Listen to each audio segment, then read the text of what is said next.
ஒரு நாள் ஒரு 10-15 பள்ளிக்கூடத்து பிள்ளைங்க தேடிட்டு வந்தாங்க. உங்களை பார்த்துட்டு தான் போகணும், அதுக்காக தான் வந்திருக்கோம்னாங்க. என்ன விஷயம்னு கேட்டோம். நாங்கள்லாம் கூடி ஒரு முடிவு பண்ணியிருக்கிறோம், அதை உங்ககிட்ட சொல்லணும் அப்படின்னாங்க. அதுவும் ஒரு வாண்டு பையன் அதை சொன்னான். என்ன முடிவு அது அப்படின்னு கேட்டோம் ரொம்ப ஆர்வமாக. அதை இப்போ சொல்ல மாட்டோம், எங்களுக்கு பிடிக்கிற மாதிரி ஏதாவது ஒரு தகவல் சொன்னால் அதுக்கப்புறம் நாங்கள் அதை சொல்கிறோம் அப்படின்னா அந்த வாண்டு பையன். சரி, சின்ன பையன்கிட்ட இன்னைக்கு வசமாக மாட்டிக்கிட்டோம் அப்படின்னு நினச்சிக்கிட்டு அவங்களுக்கு தகுந்த மாதிரி ஒரு கதை சொல்ல ஆரம்பித்தோம். அது என்ன கதைன்னா, ஒரு பெரிய காடு, அதில் பலவிதமான மிருகங்கள். அந்த காட்டுக்கு ஒரு சிங்கம் தான் ராஜா. எப்பவும் காட்டுக்கு அது தானே ராஜா. ஒரு பெரிய யானைக்கு இது பொறுக்கலை. என்ன இது, எப்போ பார்த்தாலும் இங்கே சிங்கத்துக்கே ராஜா பதவி கிடைக்குது, நான்லாம் எவ்வளவு பலசாலியாக இருக்கிறேன், அப்படி இருந்தும் எனக்கு அந்த பதவி கிடைக்கலையே அப்படின்னு தனக்குள்ளே பொறுமிக்கிட்டே இருந்தது. ராஜா பதவியை நினச்சி ரொம்ப ஏக்கம், அதுக்கு பதவி மோகம். இந்த சமயம் பார்த்து ஒரு குள்ள நரி கூட்டம் அதை தேடிட்டு வந்தது. ஐயா பெரியவங்களே, நீங்கள் இந்த காட்டுக்கு ராஜாவாக இருக்க ஆசைப்படுறீங்க, அதில் ஒன்றும் தப்பு இல்லை. ஆனால் அதுக்கு முன்னாடி நீங்கள் எங்கள் கூட்டத்துக்கு கொஞ்ச நாள் தலைவராக இருங்க, அதாவது ராஜாவாக இருங்களேன், உங்களுக்கும் ஒரு ட்ரைனிங் கிடைச்சது மாதிரி இருக்கும் அப்படின்னு சொல்லியிருக்குது இந்த கூட்டம், குள்ள நரி கூட்டம். இதை கேட்ட உடனே யானைக்கு ரொம்ப சந்தோஷம் தாங்கலை. அதுதான் எப்போன்னு பதவிக்காக காத்துக்கிட்டு இருக்குதே.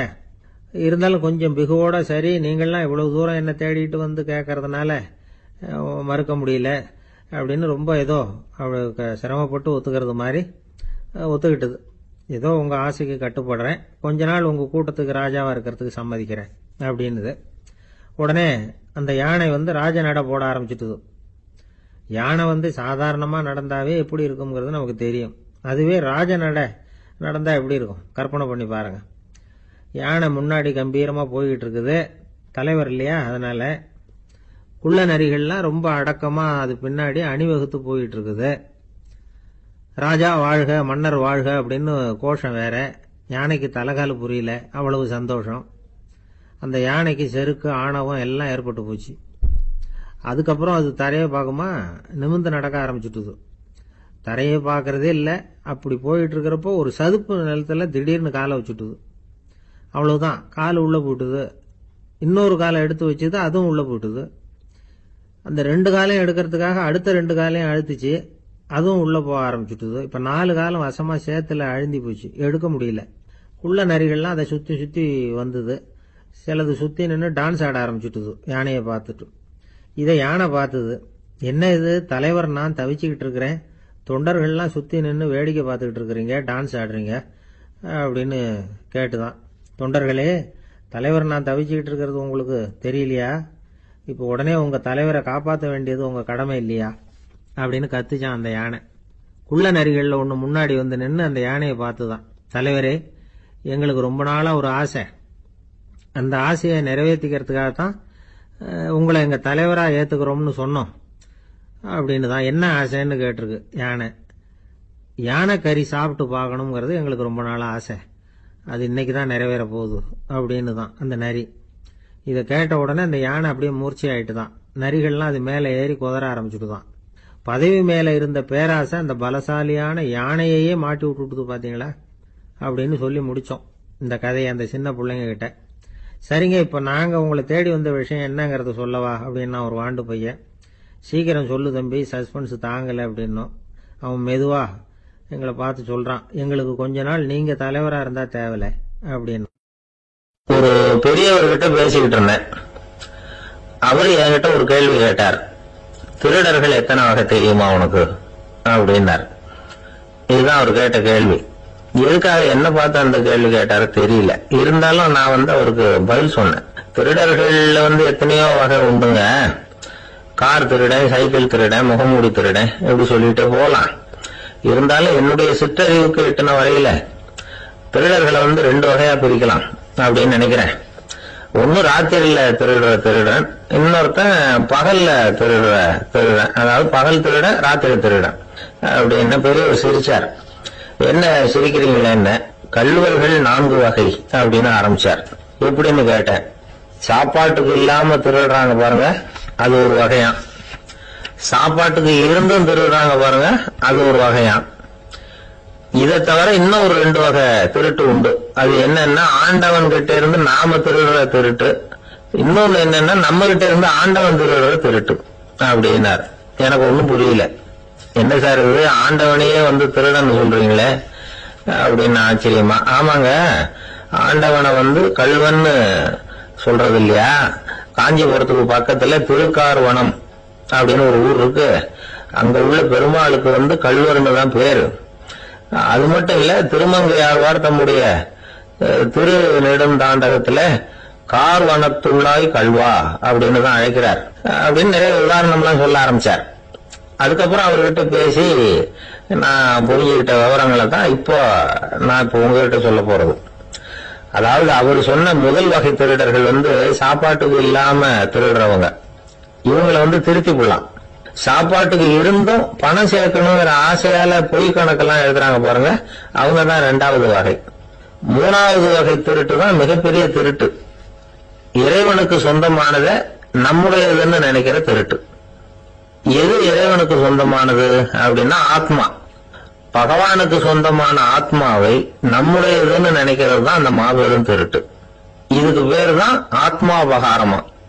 சரி, இதுக்கு பரிகாரம் என்ன?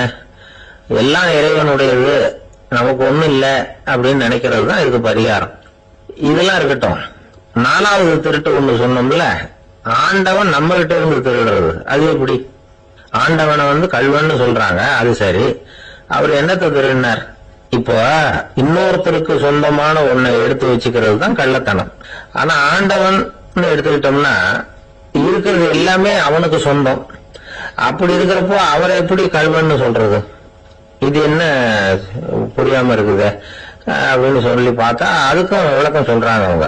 அதாவது ஆண்டவனுக்கு வந்து உருவமே கிடையாது, அருவமா இருக்கிறவன், அதாவது உருவம் இல்லாம இருக்கிறவன். அப்படி உள்ள பகவான் வந்து நம்மள மாதிரி உருவத்துல இருக்கிறான். நம்மள மாதிரியே கைய கால மூக்கெல்லாம் இருக்குது ஆண்டவனுக்கு. இந்த உருவம் நம்ம கிட்ட இருந்து திருடினது தானே. அவன் வந்து தன்னுடைய உண்மையான திருமையை வந்து நமக்கு காட்டாம, அதாவது தரிசனம் கொடுக்காம இருக்கிறது கள்ளத்தனம் தானே. அதனால்தான் இதுவும் ஒரு பெரிய திருட்டு, இருக்கிறதுலயே மிகப்பெரிய திருட்டு அப்படிங்கிறார். என்கிட்ட இருந்த பேசிக்கிட்டு இருந்தாரு, இந்த விஷயம்லாம் சொல்லிட்டு இருந்தாரு அந்த பெரியவர். அதாவது திருட்டை வந்து ஆன்மீக நோகத்துல அவர் பாக்குறார். நம்ம பார்வையில இதை விட அபூர்வமான திருட்டுலாம் இங்க உண்டு, அபூர்வமான திருடர்களும் உண்டு. ஒரு திருடன் சிறையிலிருந்து விடுதலையாகி வெளியில போனான். கொஞ்ச நாள்ல மறுபடியும் திரும்பி ஜெயிலுக்கு வந்துட்டான். அப்போ சிறை அதிகாரி அவனுக்கு வந்து அறிவுரை சொன்னாராம். ஏன்பா இப்படி அடிக்கடி தப்பு பண்ணிவிட்டு ஜெயிலுக்கு வந்துடுறிய, உனக்கு சொந்த பந்தம் எதுவும் இல்லையா? உனக்கு அப்பா அண்ணன் தம்பிகள் அவங்க கூட எல்லாம் சேர்ந்து வாழணுங்கிற ஆசை இல்லையா அப்படின்னு கேட்டிருக்காரு. அவங்களோட சேர்ந்து வாழணுங்கிற ஆசை எனக்கு நிறைய உண்டுங்க சார் அப்படின்னு அவன். அப்புறம் எதுக்கு இப்படி ஜெயிலுக்கு வந்துடுற அப்படின்னாராம் அவரு. அவங்க எல்லாருமே இங்கதானே சார் இருக்காங்க அப்படின்னு அவன். ஒரு ஊர்ல ஒரு கோயில் இருந்தது, ரொம்ப பழைய கோயில். உள்ள போறதுக்கே பயமா இருக்கும், எந்த நேரத்துல இடிஞ்சு விழுந்துருமோ அப்படிங்கிற பயம். அப்படி இருந்ததுனால யாரும் துணிஞ்சு சாமி கும்பிடுறதுக்கு அங்க போறதில்ல.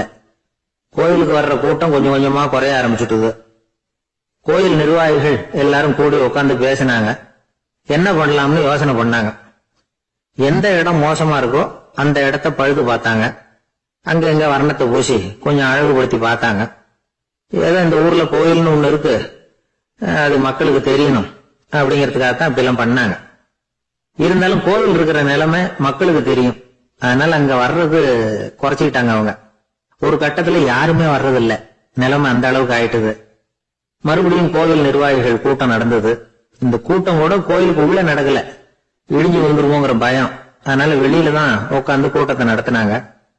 ஏன்னா உள்ள போறதுக்கு அவங்களுக்கும் துணிச்சல் கிடையாது, எந்த நேரமும் விழுந்துரும் போல இருந்தது.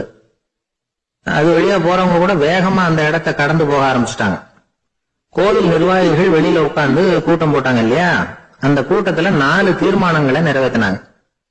அது என்ன 4 தீர்மானம்னா, முதல் தீர்மானம், இந்த கோவிலை இடிப்பது அப்படிங்கிற முடிவை இந்த கமிட்டி மிகவும் வருத்தத்துடன் ஏற்றுக்கொள்ளுகிறது அப்படின்னு நிறைவேற்றினாங்க.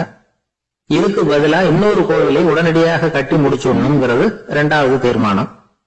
3வது தீர்மானம் என்ன தெரியுமா, பழைய கோவிலின் கதவுகள், அதிலிருந்து பிரிச்சு எடுக்கிற செங்கல், இதையே புது கோவில் கட்டுவதற்கு பயன்படுத்திக் கொள்ள வேண்டியது. பழைய கோவில் இருந்த மாதிரியே அதே வடிவத்துல புது கோவிலையும் கட்ட வேண்டியது. பழைய கோவிலின் அஸ்திவாரத்தை அப்படியே வச்சுக்கிட்டு அதுக்கு மேல நாம கோயிலை கட்டிக்க வேண்டியது. இதுதான் 3வது தீர்மானம். இதையும் கமிட்டி முழு மனசோட ஏத்துக்கிட்டது. இது வரைக்கும் சரி. இப்ப அந்த கமிட்டி 4வதா ஒரு முக்கியமான தீர்மானத்தை கொண்டுகிட்டு வந்து அதையும் ஏகமனதா நிறைவேற்றி விட்டது. அது என்ன தீர்மானம்னா, புதிய கோவில் கட்டி முடிக்கிற வரைக்கும் பழைய கோவிலை இடிக்கிறதில்லை அப்படிங்கிற தீர்மானம். எப்படி இருக்குது பாருங்க. இது பழசை இடிக்காத வரையில அதே இடத்துல புதுசா எப்படி கட்ட முடியும்? பல விஷயங்கள்ல நாம நடந்துகிற முறையும் இப்படிதான் இருக்குதான். வாழ்க்கையில முன்னேறணும்னு ஆசைப்படுவோம். அதே நேரத்துல அந்த முன்னேற்றத்துக்கு எது தடையா இருக்கோ அதை விட்டு விடுறதுக்கும் மனசு வராது. வெளிநாட்டுல ஒரு பெரிய விருந்து நடந்துகிட்டு இருந்துதான்.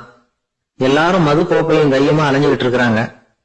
ஒருத்தர் மட்டும் கையில எதுவும் இல்லாம ரொம்ப நல்ல பிள்ளையா சாதுவா ஒரு ஓரமா தனியா உட்கார்ந்து இருக்கிறார். அவர்கிட்ட நெருங்கி வாங்க மது சாப்பிடலாம் அப்படின்னு கூப்பிட்டாங்களாம். என்ன வற்புறுத்தாதீங்க, நான் என் மனசுக்குள்ள உறுதியா தீர்மானம் பண்ணிவிட்டேன் அப்படின்னாராம். என்ன தீர்மானம் பண்ணிருக்கீங்க அப்படின்னு கேட்டிருக்காங்க. ஏற்கனவே முழு போதையில் இருக்கும் பொழுது மறுபடியும் மது கோப்பையை தொடரதில்லை அப்படின்னு தீர்மானம் பண்ணிருக்கேன் அப்படின்னாராம். ரொம்ப பேருக்கு கூட்டத்துல பேசுறதுன்னா பயம். நமக்கு ஒன்னும் தெரியாதுன்னு மத்தவங்க நினைச்சிடக்கூடாதுங்கிற எண்ணம் தான் இதுக்கு காரணம். ரொம்ப முக்கியமான ஒரு கூட்டம்னா பயம் அதிகமா இருக்கும். முக்கியமானவங்க எல்லாம் வருவாங்களே, அவங்க எல்லாம் நம்மளை பத்தி மட்டமா நினைச்சிருவாங்களே அப்படிங்கிற பயம் வந்துடும். ஆனா மேடை பேச்சுங்கிறது அவ்வளவு கடினமான ஒரு காரியம் இல்லைங்கிறாங்க அது சம்பந்தமான நிபுணர்கள். யாரும் பேச்சாளர் ஆகலாம், இது ஒன்றும் பெரிய கிஃப்ட் கிடையாது அப்படின்னு அவங்க சொல்றாங்க. நீங்க ஒரு சிறந்த பேச்சாளர் ஆகணுமா அப்படின்னா அதுக்குன்னு சில ஆலோசனைகளை சொல்லி வச்சிருக்கிறாங்க அனுபவசாலிகள். முதல் ஆலோசனை என்னன்னா, உங்க பேச்சு எளிமையா இருக்கணும்.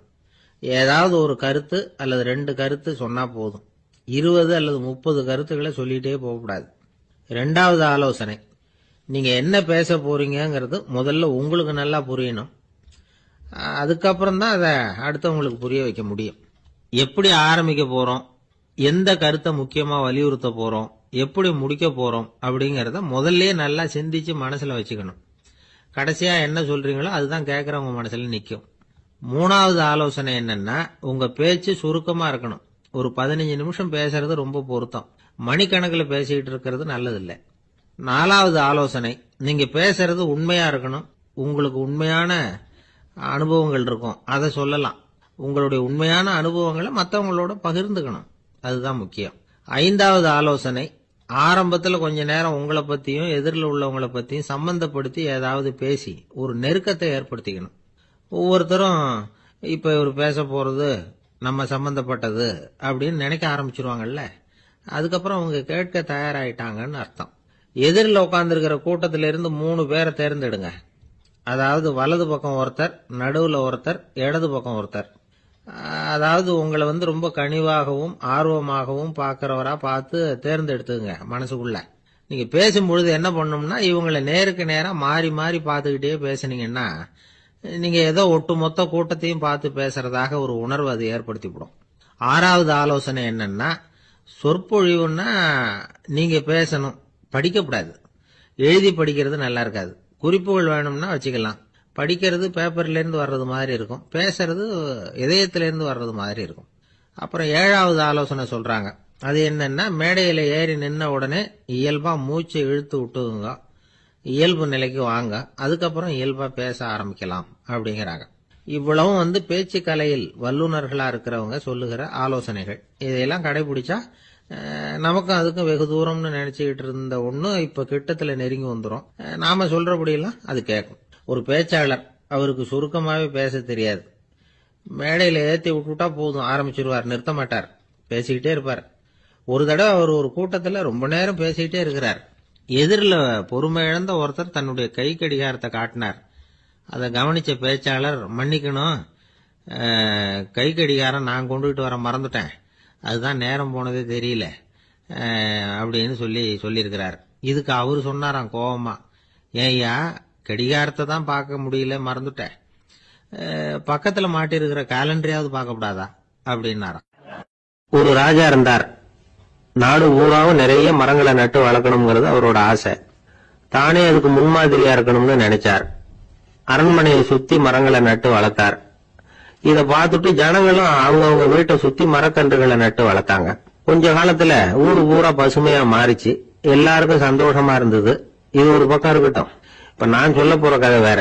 அதாவது அந்த ராஜா ஒரு நாள் தன்னுடைய அரண்மனைய சுத்தி இருக்கிற விதவிதமான மரங்களை எல்லாம் போய் பார்த்தார். எப்படி இருக்கிறீங்க அப்படின்னு ஒவ்வொரு மரத்துக்கிட்டையும் விசாரிச்சாராம். எந்த மரமும் சந்தோஷமா இருக்கிறதா தெரியல. அதுக்கும் மனசுல ஒரு குறை. முதல்ல ஆலமரத்துக்கிட்ட போனார். அது சொல்லிச்சு, மண்ணா நான் நல்லா பெருசா வளர்ந்துருக்கிறேன், அடர்த்தியா இருக்கிறேன், கிளையெல்லாம் 4 பக்கமும் நல்லா படர்ந்துதான் இருக்குது, இருந்தாலும் எந்த பிரயோஜனமும் இருக்கிறதா தெரியல எனக்கு. என்னுடைய பழம்லாம் ரொம்ப சின்னதா இருக்குது, என் கண்ணுக்கு சரியா புறப்பட மாட்டேங்குது. நான் இருக்கிற சைஸுக்கு என்னுடைய கிளையில இருக்கிற பழம்லாம் எவ்வளவு பெருசா இருக்கணும், அது இத்தினூண்டு இருக்கிறது எனக்கு பெரிய அவமானமா இருக்கு. இப்படி இங்க நின்றுகிட்டு இருக்கிறதே ரொம்ப கூச்சமா இருக்கு. ஒரு நல்ல புயல் வந்ததுன்னா பேசாம சாஞ்சி விடலாமான்னு பாக்குறேன் அப்படின்னு புலம்புது ஆலமரம். சரி இருக்கட்டும்னு நினைச்சுக்கிட்டு ராஜா அடுத்தபடியா ஒரு அத்தி மரத்துக்கிட்ட போனார். அதுவும் புலம்ப ஆரம்பிச்சுட்டுது.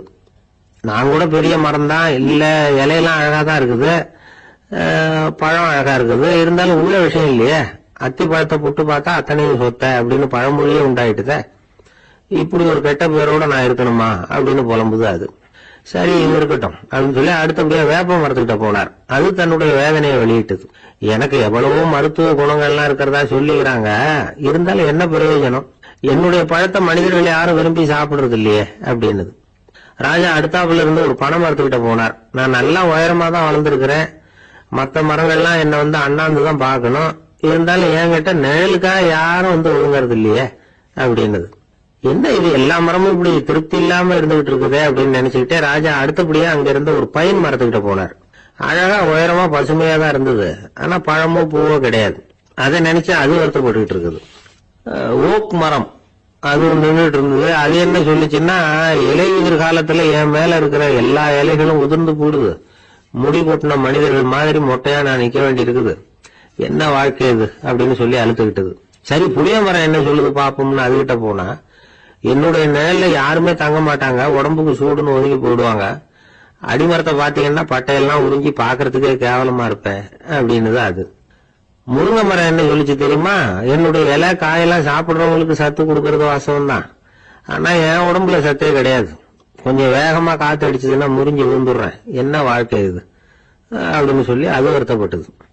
ராஜா யோசனை பண்ணார், என்ன இது மரங்கள் பூமியின் வரங்கள்னு சொல்றோம், மழை பெய்யறதுக்கு அதுதான் காரணம், பூமி செழிப்பா இருக்கிறதுக்கும் அதுதான் காரணம், வீடு கட்டுறதுக்கு மரம், நாற்காலி செய்ய உபயோகப்படுத்துறதுக்கும் அதுதான் உபயோகப்படுது, மனுஷனுக்கு வேண்டிய ஆகாரங்களையும் கொடுக்குது, இப்படி எல்லாம் இருந்து எல்லா மரமும் நிம்மதி இல்லாம இருந்துகிட்டு இருக்குதே அப்படின்னு நினைச்சார். அப்போ அங்க இருந்து ஒரு மகிழ மரம் அவர் கண்ணுல பட்டது. அந்த மரம் மட்டும் கொஞ்சம் நிம்மதியா மகிழ்ச்சியா இருக்கிறது மாதிரி தெரிஞ்சுது. உடனே ராஜா அதுகிட்ட போனார். உனக்கு மனசுல எதுவும் குறை இல்லையான்னு கேட்டார். இல்ல நான் சந்தோஷமா தான் இருக்கேன்னு அந்த மகிழ மரம். அப்படியான்னு ஆச்சரியமா கேட்டார் ராஜா. ஆமா மன்னா, இந்த இடத்துல நீங்க ஒரு முருங்கை மரத்தையோ வேப்ப மரத்தையோ கூட நட்டிருக்கலாம், ஆனா இந்த இடத்துல நடுறதுக்கு என்ன தேர்ந்தெடுத்திருக்கிறீங்க, அதுவே எனக்கு பெருமை, அதுவே எனக்கு திருப்தி அப்படின்னு மகிழ மரம். மகிழ மரம் சாதாரணமா தான் இருக்கும், இளம் மஞ்சள் நிறத்துல பூக்கள், அது காய்ந்தும் மனம் வீசும். மகிழ மரம் மாதிரி மன திருப்தியோட வாழறதுக்கு நாம கத்துக்கணுமா. நாம இந்த உலகத்துல ஒரு நாயாவோ நரியாவோ கூட பிறந்திருக்கலாம், மனுஷனா பிறந்திருக்கிறோம், அதுவே பெருமை தானே. இந்த நிறைவு தான் மகிழ்ச்சியின் ரகசியம். ஒரு பையன் அப்பா கிட்ட போய், அப்பா நீங்க இந்த உலகத்துல ஒரு மனுஷனா பிறந்தது என்னோட அதிர்ஷ்டம் நானா. ஏண்டா அப்படி சொல்றேன்னு இருக்காரு அப்பா. நீங்க ஒரு கரடியா பிறந்திருந்தா இந்நேரம் நானும் ஒரு கரடி குட்டியா தானே இருந்திருப்பேன் அப்படின்னு நானா பையன். அவர் ஒரு பெரிய குடும்பத்துல பிறந்தவர். இருக்கிற சொத்துக்கள் எல்லாத்தையும் வாரி வாங்கிட்டு காட்டுக்கு புறப்பட்டார் தவம் செய்யறதுக்காக. இருந்தது ஊராவும் கொடுத்துட்டார், இனிமே எதுவுமே இல்லை கொடுக்கறதுக்கு. அப்ப கடைசியா ஒருத்தன் கையை நீட்டினானா, ஐயா ஏதாவது கொடுங்கன்னு இருக்கான். அவர் பார்த்தார், கட்டி இருக்கிற வேட்டியை தவிர வேற எதுவுமே இல்லை, 8 முழம் பட்டு வேட்டி ஜரிகை கரையோட இருக்குது. கடைசியா அதுதான் எடுத்துக்கிட்டு அவர் புறப்பட்டு இருக்கார். அவர் பார்த்தார், எதிரில் அவன் பரிதாபமா நின்றுட்டு இருக்கிறான். அந்த 8 முழ வேட்டியை 2ஆ கிழிச்சார். 4 முழத்தை அவங்ககிட்ட கொடுத்தாரு, மீதி 4 முழத்தை தன்னோட இடுப்புல கட்டிட்டு அவர் காட்டுக்கு போயிட்டாரு. இவன் என்ன பண்ணான் தெரியுமா? கையில கிடைச்ச 4 முழத்தை எடுத்துக்கிட்டு கடைவீதிக்கு போனான். பழைய பட்டு வெட்டி ஜரிகை இதெல்லாம் விலைக்கு வாங்குற வணிகர் ஒருத்தர் இருக்கார். அவர்கிட்ட போனான். இதை விலைக்கு எடுத்துக்கிறீங்களா அப்படின்னு கேட்டிருக்கான். அவர் வாங்கி பார்த்திருக்காரு.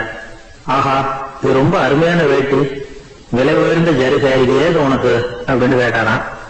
அவன் நடந்தது சொல்லியிருக்கான். அப்படின்னா ஒண்ணு செய்ய, இந்த வேட்டியோட இன்னொரு பாதியையும் மெதுவா வாங்கிட்டு வந்துரு, உனக்கு நிறைய பணம் தர்றேன் அப்படின்னாரான் அந்த வணிகர். இவன் கொஞ்சம் யோசனை பண்ணி பார்த்தான். கொஞ்சம் இருங்கட்ட வந்துடுறேன் அப்படின்னு சொல்லிட்டு நேரா காட்டுக்கு போனான். அவர் எங்க இருக்காருன்னு தேடி கண்டுபிடிச்சான். அவரு ஒரு இடத்துல தவக்கோலத்துல இருக்கிறார். கட்டியிருந்த இடவேட்டியும் அவர் அறியாமல் நழுவிக்கவே விழுந்து கிடக்குது. இவனுக்கு ரொம்ப வசதியா போச்சு. அவரை கேட்க வேண்டிய அவசியமே இல்லை. மெதுவா சத்தம் போடாம அடி மேல அடி வச்சு நெருங்கினான். அவர் கண்ணை மூடிக்கிட்டு அவர் பாட்டு நின்றுட்டு இருக்கிறார். இவன் மெதுவா போய் கீழே கிடந்த அந்த துணியை எடுத்துக்கிட்டு சத்தம் போடாம திரும்பி நடந்தான். ஒரு 2-3 அடி எடுத்து வச்சிருப்பான். அப்படி ஓட ஆரம்பிக்கிற சமயத்துல அவன் காலில் கீழே கிடந்த முள்ளு ஒண்ணு நறுக்குன்னு கழிச்சு விட்டுருக்கு. வலி தாங்க முடியாம அம்மான்னு கத்திருக்கான். இந்த சத்தத்தினால கண்ணை மூடி நின்றுட்டு இருந்த அவரோட தவம் கலைஞ்சது. மெல்ல கண்ணை திறந்து பார்க்கிறார். தன் இடையில இருந்த வேட்டி அவன் கையில இருக்கு. இப்ப அவர் நினைக்கிறார், என்ன நினைக்கிறாருன்னா, இந்த வேட்டி மீது நான் வைத்த ஆசை அல்லவா அவனை திருடனாக ஆக்கி விட்டது அப்படின்னு நினைச்சா. இந்த வேட்டி மேல நாம வச்ச ஆசை அவனை திருடும்படி ஆக்கிவிட்டது அப்படின்னு நினைச்சாராம். இது எப்பேற்பட்ட மனநிலை அப்படிங்கறத கொஞ்சம் யோசனை பண்ணி பாருங்க. தான் ஒரு பொருள் மேல வச்ச பற்று இன்னொரு மனிதன் திருடனாக ஆகிறதுக்கு காரணம் ஆயிட்டுதுன்னு நினைக்கிறார். அப்படி நினைச்ச அந்த பெரியவர் யார் தெரியுமா? அவர் தான் மகாவீரர். இழந்துட்டேங்கிறிய, நீ என்னத்தை கொண்டுகிட்டு வந்த எங்க இழந்துடுறதுக்கு? நீ என்னத்தை உண்டாக்குன இது அழிஞ்சுட்டுன்னு சொல்றதுக்கு? இதுதான் அவருடைய சிந்தனை. இன்றைக்கு நம்ம சிந்தனை எல்லாம் வேற மாதிரி இருக்குது. ஒருத்தன் நடுத்தெருவில் உட்காந்து அழுதுகிட்டு இருந்தான். அந்த வழியா வந்தவர் ஒருத்தர், ஏன்பா அழறேன்னு கேட்டாராம். 5 ரூபா சார், இந்த இடத்துல விழுந்துட்டு ரொம்ப நேரமா தேடுறேன், கிடைக்காது போல இருக்கு அப்படின்னு சொல்லிட்டு அழறான். எப்ப தொலைஞ்சதுன்னு கேட்டாராம் அவரு. அது எனக்கு தெரியாது சார், பணத்தை தொலைச்சவன் தேடி பார்த்துட்டு போயிட்டான், நான் அவனுக்கு பின்னாடி தேட வந்தவன் அப்படின்னு நானா. இவன் ஒரு ஊர்ல ஒரு ஆள் இருந்தான். நிறைய பணம் சேர்த்தான். அவனுக்கு சம்பாதிக்க தெரியுமே தவிர செலவு பண்ண தெரியாது. மகா கஞ்சன். காசை கையில எடுக்கவே மாட்டான். எடுத்தா செலவு செய்ய வேண்டியிருக்குமே. அதனால இப்படியே அவன் காலத்தை ஓட்டி விட்டான். வயசாயிட்டது. அவனுடைய மனைவி ஒரு நாள் கேட்டாங்க, இவ்வளவு நாளா நீங்க என்ன எங்கேயுமே அழைச்சிட்டு போனதில்லை, இப்போவாவது அழைச்சிட்டு போக கூடாதா அப்படின்னாங்க. எங்க போகணும் சொல்லுன்னா, காசிக்கு போகணும், கங்கையில குளிக்கணும்னாங்க. இவன் பார்த்தான், இதுக்கு ஏன் அவ்வளவு தூரம் செலவு பண்ணிட்டு போகணும், நம்ம ஊர் ஆத்திலேயே குளிக்கலாமே, இதுவும் புண்ணிய நதிதான், இங்க குளிச்சா அங்க குளிச்ச பலன் கிடைச்சிரும் அப்படின்னா. சரின்னு 2 பேரும் ஆத்தங்கரைக்கு போனாங்க. அன்னைக்கு ஏதோ விசேஷம், நிறைய கூட்டம், நிறைய பேர் குளிச்சுக்கிட்டு இருக்கிறாங்க. கரையில சில புரோகிதர்கள் நின்றுட்டு இருக்கிறாங்க. குளிக்கிறதுக்கு முந்தி அவங்க கிட்ட உட்கார்ந்தா ஏதோ மந்திரம் எல்லாம் சொல்லுவாங்க, கொஞ்சம் காசு கொடுக்க வேண்டியிருக்கும். அதனால இவன் என்ன பண்ணா, ஆத்தங்கரையிலேயே கொஞ்சம் தூரம் போனான். ஊரை விட்டு தள்ளி வந்துட்டான். அங்க யாருமே இல்ல. அப்பாடான்னு சந்தோஷப்பட்டான். குளிக்கலாம்னு புறப்பட்டான். இந்த நேரம் கடவுள் பார்த்தார், இந்த கஞ்சனுக்கு ஏதாவது புத்தி போகட்டும் அப்படின்னு நினைச்சாரு. உடனே ஒரு புரோகிதர் மாதிரி உருவத்தை மாத்திக்கிட்டு அந்த ஆள் முன்னாடி வந்து நின்னார். அவனுக்கு அதிர்ச்சி. இங்க யாருமே இருக்க மாட்டாங்கன்னு நினைச்சா இங்கேயுமே ஒரு ஆள் வந்துட்டாரு, என்ன பண்றதுன்னு யோசனை பண்ணான். புரோகிதர் உருவத்தில் இருந்த கடவுள் சொன்னார், இதை பாருங்க, இன்னைக்கு விசேஷ நாள், நீராடுறதுக்கு முன்னாடி சுயகல்பம் பண்ணிக்கிறது ரொம்ப நல்லது அப்படின்னார். என்கிட்ட பணம் எதுவும் இல்லையேன்னா, பரவாயில்ல அப்புறமா கொடுங்க வாங்கிக்கிறேன், ஆனா ஒண்ணு, எவ்வளவு கொடுப்பீங்கிறத மட்டும் இப்பவே சொல்லி கொடுங்க அப்படின்னார். இவன் ரொம்ப யோசனை பண்ணான். ஒரு 10 பைசா தரேன் அப்படின்னா. சரின்னு ஒத்துக்கிட்டு எல்லா கிரியைகளையும் அவர் செஞ்சார். அதுக்கப்புறம் கணவனும் மனைவியும் ஆத்துல குளிச்சாங்க. அவர் போயிட்டார். கொஞ்ச நாள் கழிச்சு அவன் வீட்டுக்கு வந்தார் கடனை வசூல் பண்றதுக்கு. வாசல்ல நின்றுட்டு இருந்த அவன் மனைவி இவரை பார்த்ததும் தயங்க ஆரம்பிச்சாங்க. அந்த அம்மா கிட்ட விஷயத்த சொன்னார். அந்த அம்மா ஓடி போய் உள்ள இருக்கிற தன்னுடைய கணவர்கிட்ட சொன்னாங்க. அவன் யோசனை பண்ணான், இப்ப வெளியில போனா அவனுக்கு 10 காசு கொடுக்க வேண்டியிருக்கும், அதனால எனக்கு காய்ச்சல்னு அந்த ஆளுகிட்ட சொல்லிவிடு, இன்னொரு சந்தர்ப்பத்துல என்ன வந்து பார்க்க சொல்லு அப்படின்னா. அந்த அம்மா போய் சொன்னாங்க. அப்படிங்களா, அப்படின்னா அவரை நான் உடனே போய் பார்க்கணுமே அப்படின்னு உள்ள நுழைய ஆரம்பிச்சார். அவங்க மறுபடியும் இருங்க அதை வரேன்னு சொல்லிட்டு உள்ள ஒரு விஷயத்த சொன்னாங்க. இது ஏதுடா வம்பா போச்சு அப்படின்னு பார்த்தான். மனைவி கிட்டத்துல கூப்பிட்டான். இந்த பாரு, ஜன்னி கண்டு நான் இறந்து போட்டதா சொல்லிவிடு அப்படின்னா சொன்னாங்க. புரோகிதர் பார்த்தார். அப்படின்னா ஒரு வழியா இருந்து அவருடைய இறுதி சடங்குகளையும் நானே முடிச்சுட்டு போடுறேன் அப்படின்னா. உள்ள இருந்தவன் யோசனை பண்ணான், அந்த ஆளு என்ன விடமாட்டான் போல இருக்கு, அதனால ஒரு சவப்பெட்டியில என்ன வச்சு தூக்கிக்கிட்டு மயானத்துக்கு போங்க பாத்துக்கலாம் அப்படின்னா. புரோகிதரை விடுற மாதிரி இல்ல, கூடவே நடந்து போயிட்டு இருக்கிறார். அங்க இறக்கி சடங்குகளை முடிச்சுட்டு தீ வைக்கிற நேரம் பொட்டுக்குள்ள இருந்த நம்மால அலறி அடிச்சுட்டு வெளியில ஓடி வந்தான். புரோகிதர் உருவத்தில் இருந்த கடவுள் சிரிச்சார், தன்னுடைய சுய உருவத்தை காட்டினார். அதுக்கப்புறம் அவனை கூப்பிட்டு, இத பாருப்பா, ஏன் இப்படி அல்லாடுற, ஏதாவது வரம் வேணும்னா கேள்வித்தாரேன் அப்படின்னார். அவன் யோசனை பண்ணான். பகவானே, ஒரே ஒரு வரம் தான் உங்ககிட்ட கேட்கணும்னா என்ன வேணும் கேளுன்னார். அந்த 10 பைசா தட்சணையை தள்ளுபடி பண்ணா போதும் அப்படின்னா. கடவுளும் சரின்னு சொல்லிட்டு போயிட்டார். இப்படி ஒரு கதையை சுவாமி சிவானந்தர் சொல்லியிருக்கிறார். செல்வந்தர்கள் பல பேர் இப்படித்தான் இருக்கிறாங்க. தாங்களும் அனுபவிக்க மாட்டாங்க, அடுத்தவங்களுக்கும் கொடுக்க மாட்டாங்க. இது மாதிரியான கஞ்சர்களுக்கு இந்த உலகம் இல்லை, அந்த உலகம் இல்லைங்கிறார் அவர். இந்த கதையில கடவுள் கடன் வசூலுக்கு வந்தது மாதிரி நம்ம ஊர் ஆள் ஒருத்தன் இன்னொருத்தர்கிட்ட 10 பைசா கடன் கொடுத்துட்டான். திருப்பி வாங்கறதுக்கு நடையா நடக்கிறான். கடைசியா கேட்டான், நீ எப்பதான் கடனை திருப்பி தர போற, அதை முடிவா சொல்லணும்னா. வர்ற வியாழக்கிழமை கண்டிப்பா கொடுத்துருவேன் அப்படின்னாலும் அவன். அன்னைக்கு நான் ஊர்ல இருக்க மாட்டேன் அப்படின்னாலும் இவன். அதனால என்ன, நானும் தான் அன்னைக்கு ஊர்ல இருக்க மாட்டேன் அப்படின்னாலும். ஒரு சிகை அலங்கார கூடம், ரொம்ப சுறுசுறுப்பா எல்லாரும் வேலை செஞ்சுட்டு இருக்கிறாங்க.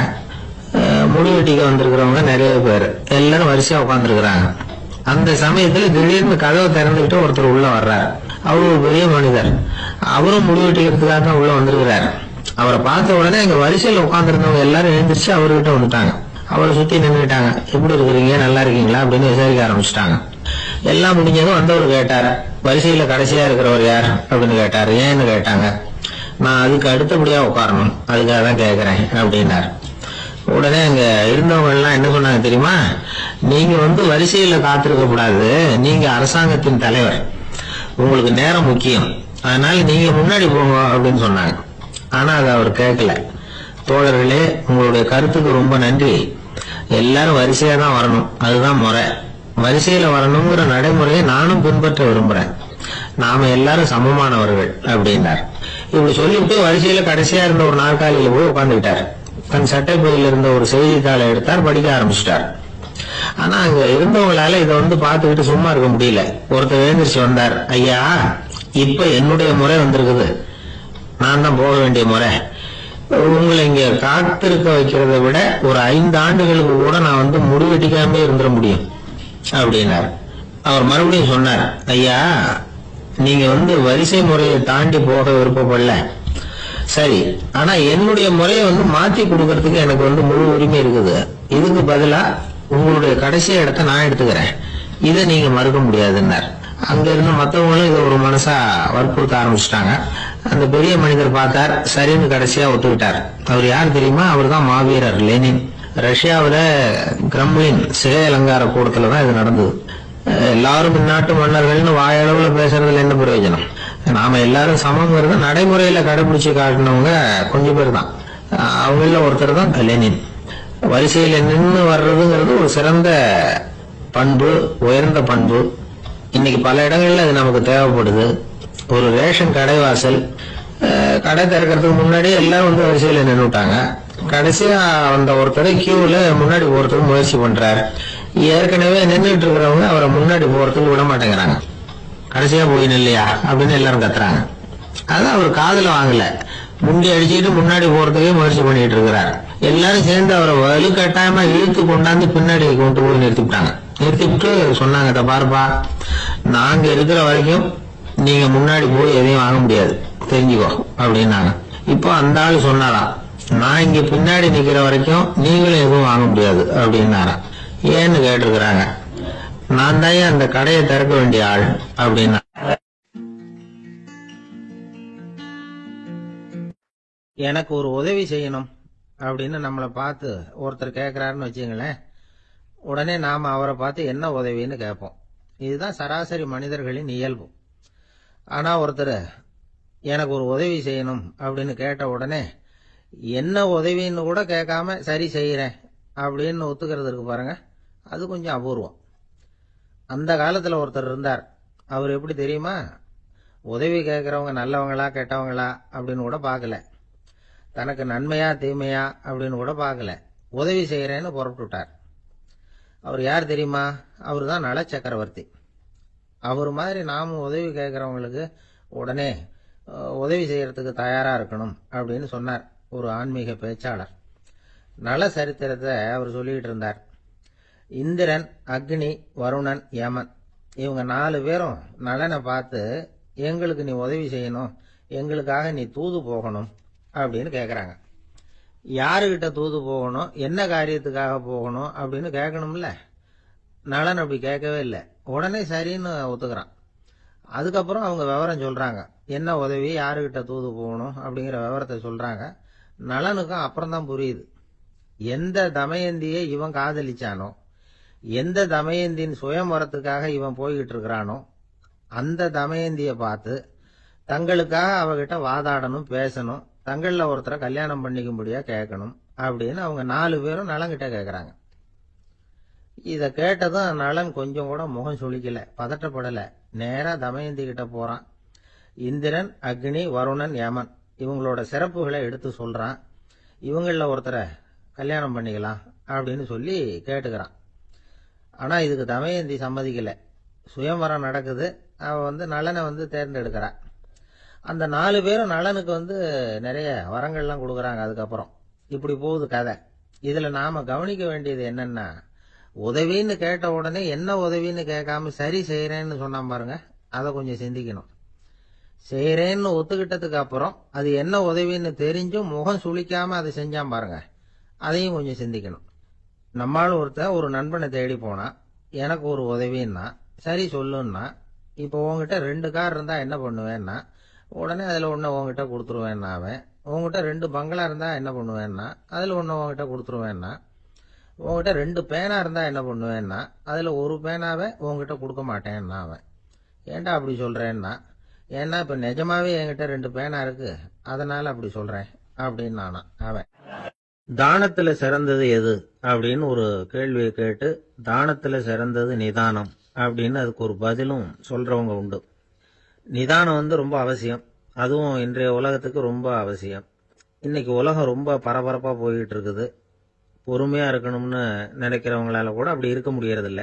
பொறுமையை சோதிக்கிறது மாதிரி பல சம்பவங்கள், அதையெல்லாம் சந்திச்சே தீர வேண்டி இருக்குது. எங்க போனாலும் கியூல நிக்க வேண்டி இருக்குது, எங்க போனாலும் காத்துக்கிட்டு இருக்க வேண்டி இருக்கு. ஆபீஸ்லயோ வீட்லயோ கூட நீங்க நிதானமா பொறுமையா நடந்துக்க தெரியலன்னா உங்களுக்கு சிடுமூஞ்சி, முசுடு இப்படிலாம் பேர் வச்சிருவாங்க. அது உங்களுக்கு தேவையா? சரி, வாழ்க்கையில பொறுமைசாலின்னு பேர் வாங்கறதுக்கு என்ன வழி?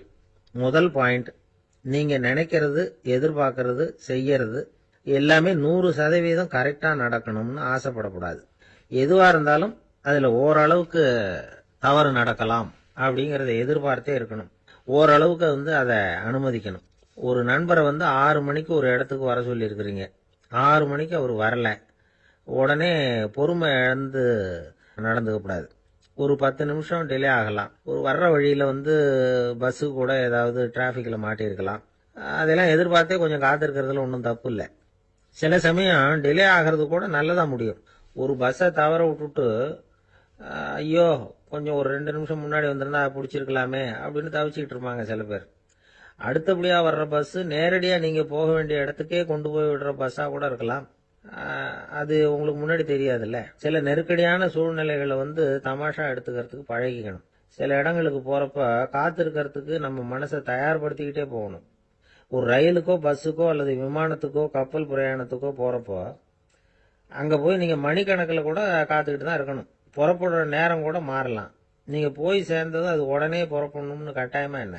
அது மாதிரி சமயத்துல படிக்கிறதுக்குன்னு சில சுவாரஸ்யமான புத்தகங்களையும் கையில் எடுத்துக்கலாம். உங்களை சுத்தி எவ்வளவோ சுவாரஸ்யமான சம்பவங்கள் நடந்துகிட்டு இருக்குது இல்ல, அதையெல்லாம் வேடிக்கை பாருங்க. எதுக்காக காத்துக்கிட்டு இருக்கிறோமோ அந்த காரியத்துல உண்மையாவே நமக்கு ஒரு அக்கறை இருந்தா நமக்கு போர் அடிக்காது. சில கோயில்கள்ல பார்த்திருப்பீங்க, தரிசனத்துக்காக பக்தர்கள் நாள் கணக்குல காத்துக்கிட்டு இருப்பாங்க. அவங்க எல்லாம் அழுத்துக்கிறது இல்ல. ஆண்டவனை தரிசிக்கணுங்கிற உண்மையான அக்கறை இருக்கிறதுனால அவங்களுக்கு போர் அடிக்கிறது இல்ல. ஆனால் சில சினிமா தியேட்டரில் கூட பார்க்கலாமே, சினிமா கியூ கூட அப்படிதான். சாயந்தரம் 6 மணி ஆட்டத்துக்கு காலம்பரம் 6 மணிக்கே போய் கூட காத்துக்கிட்டு இருப்பாங்க. அவங்களுக்கெல்லாம் போர் அடிக்காது, படம் பார்க்குற ஆர்வம். இன்னொரு முக்கியமான விஷயத்த நாம் பழக்கப்படுத்திக்கணும். லிவ் ஃபார் தி மூமெண்ட் அப்படிங்கிறாங்க நிபுணர்கள். ரொம்ப பேர் எப்படின்னா அடுத்தபடியாக நடக்க போகிற விஷயத்திலேயே கவனமாக இருப்பாங்க. அந்த நினைப்புலேயே இந்த நிமிஷத்தை பொறுமை இல்லாமல் கழிப்பாங்க. ஒருத்தர் இருக்கார், அவர் எப்படின்னா ஆஃபீஸ் முடியறதுக்குள்ளேயே சார் 5 மணிக்கெல்லாம் ரெடியாக இருங்க, நாம் அந்த ஹோட்டலில் போய் டிஃபன் சாப்பிட்ணும் அப்படின்னு 4 மணிலேருந்து சொல்லிகிட்டு இருப்பார். 4:55 பரபரப்பாக ஓடி வருவார். 2 பேரும் புறப்படுவோம், ஹோட்டலுக்கு போவோம், சாப்பிட்டுக்கிட்டு இருப்போம். அப்படி சாப்பிட்டுட்டு இருக்கிறப்ப சார் சாப்பிட்டு முடிச்சது நேராக ஒரு ஜவுளி கடைக்கு போகிறோம் அப்படிம்பார். பரபரக்க சாப்பிட்டு முடிப்பார், புறப்படுவார். ஜவுளி கடையில் அவசரமாக சீக்கிரம் பில் போடுங்க சார், சினிமாவுக்கு நேரம் ஆகிடும்பார். சினிமா தியேட்டரில் உட்காந்து அடுத்தபடியாக எங்கே டின்னர் சாப்பிட்றதுன்னு யோசனை பண்ணிகிட்டு இருப்பார். ராத்திரி படுக்கையில் விழுந்ததுக்கு அப்புறமும் நாளைக்கு காலையில் எழுந்திரிச்சதும் அதை பண்ணணும் இதை பண்ணணும்னு திட்டம் போட்டுக்கிட்டே இருப்பார். அதாவது எப்பவும் அடுத்த நிமிஷம், அடுத்த நாள், அடுத்த வாரம், அடுத்த வருஷம், இதுதான் அவங்க சிந்தனை. இந்த நிமிஷம் என்ஜாய்மெண்ட்டை அவங்க இழந்துடுறாங்களாம். அதனால தான் வாழ்நாள் பூரா பொறுமையின்மை, அவஸ்தை, அல்லல். அதனால நாம எல்லாரும் வாழ்க்கையில நிதானமா இருக்கிறதுக்கு கத்துக்கணுமா. அதுக்காக இந்த நிதானத்துக்கு வேற விதமான அர்த்தம் பண்ணிக்க கூடாது. ஒருத்தர் அப்படித்தான் ஒரு தடவை அவருடைய குதிரை காணாம போயிட்டு தான். அதுக்காக அவர் கவலைப்படல, நிம்மதியா இருந்தார், சந்தோஷமா இருந்தார். என்ன சார் இது, உங்க குதிரை திருட்டு போயிட்டுதுங்கிறீங்க, நீங்க கவலைப்படாம இருக்கிறீங்களே அப்படின்னு கேட்டாங்களாம். அதுக்கு அவர் சொல்லியிருக்கார், நல்ல வேலை சார், கட்டியிருந்த குதிரை காணாம போயிருக்குது. நான் அது மேல உட்கார்ந்து இருக்கிற சமயம் அது காணாம போயிருந்ததுன்னா, திருட்டு போயிருந்ததுன்னா நானும் சேர்ந்துல காணாம போயிருப்பேன் அப்படின்னாராம். எவ்வளவு நிதானமான ஆள் பாருங்க. ஒரு நாள் காலை நேரம் ஒரு குரு படுக்கையை விட்டு எழுந்திருக்கிறார். உடனே சீடர்களை பார்த்து எல்லாரும் இப்படி வாங்கங்கிறார். எல்லாரும் வர்றாங்க வேகமா. என்னங்க வேணும் உங்களுக்கு அப்படிங்கிற மாதிரி எல்லாரும் குருவை பார்த்தாங்க பயபக்தியோட. குரு அந்த சீடர்களை பார்த்து, இதோ பாருங்க, இப்ப நான் ஒரு சிக்கலான விவகாரத்துல மாட்டிக்கிட்டு இருக்கிறேன், அதை நீங்க தீர்த்து வச்சா நல்லதுன்னார். சீடர்களுக்கு ஒன்றும் புரியல. என்ன இது இவர் இப்படி சொல்றாரு, நமக்குள்ள எல்லா விவகாரங்களையும் தீர்த்து வைக்கிறவர் நம்ம குருநாதர், அவருடைய விவகாரத்தை நாம தீர்த்து வைக்கிறதா, ஆச்சரியமா இருக்குதே, குருநாதருக்கே சிக்கலா அப்படின்னு யோசனை பண்ண ஆரம்பிச்சாங்க. இருந்தாலும் ரொம்ப பணிவா கேட்டாங்க, சுவாமி உங்களுக்கே சிக்கலா, இந்த உலகத்து சிக்கல்களுக்கும் சிரமங்களுக்கும் அப்பாற்பட்டவர் அல்லவா தாங்கள், அப்படிப்பட்ட உங்களுக்கு சிக்கல்னா அது எப்படி அப்படின்னாங்க. எனக்கு ஏற்பட்டிருக்கிற சிக்கல் அவ்வளவு பெருசு, ரொம்ப பெரிய விவகாரம் அது அப்படின்னார் குரு. கொஞ்சம் விவரமா சொல்லுங்க அப்படின்னாங்க இவங்க. இப்ப அந்த குரு விவரத்தை சொன்னார். அதாவது நேற்று ராத்திரி நான் ஒரு கனவு கண்டேன். அந்த கனவுல நான் ஒரு பட்டாம்பூச்சியா மாறிட்டேன். அப்படி மாறி ஒவ்வொரு மலரா பறந்து போய் உட்காந்து தேன் சாப்பிட்டேன் அப்படின்னார். சீடர்கள் இதை கேட்டதும் ரொம்ப திகைச்சு போயிட்டாங்க. என்ன இது ஒரு பெரிய பிரச்சனையா, ஒரு சாதாரண கனவு கண்டதுக்காகவா இந்த காலை வேளையில நம்மளையெல்லாம் குருநாதர் இவ்வளவு அவசரமா கூப்பிட்டுருக்கார் அப்படின்னு நினைச்சாங்க. இருந்தாலும் கேட்டாங்க, இதுல என்ன சிக்கல் சுவாமி, கனவுங்கிறது எல்லாருக்கும் வரத்தானே செய்யும் அப்படின்னார் ஒரு சீடர். சீடர்களே, பிரச்சனை அது இல்ல, நான் இன்னைக்கு காலையில கண்ணு முழிச்சு பார்த்தப்போ நான் நானாக மறுபடியும் மாறிட்டேங்கிறத தெரிஞ்சுக்கிட்டேன். இதுல சிக்கல் என்னன்னா, இப்ப அந்த பட்டாம்பூச்சி தான் நானா ஆயிட்டதாக கனவு கண்டுகிட்டு இருக்கா அப்படிங்கிறது தான். ஒரு மனுஷன் பட்டாம்பூச்சி ஆகிறதாக கனவு காண முடியுங்கிறப்போ அந்த பட்டாம்பூச்சியும் மனுஷனா ஆகிறதாக கனவு காண முடியும் இல்லையா. இப்ப எனக்கு யதார்த்த நிலை தெரியணும், எது நிஜம்னு தெரியணும். நேத்து ராத்திரி நான் கண்டது கனவா, அல்லது இது பட்டாம்பூச்சி கண்டுகிட்டு இருக்கிற கனவா? இதுதான் குரு கேட்ட கேள்வி.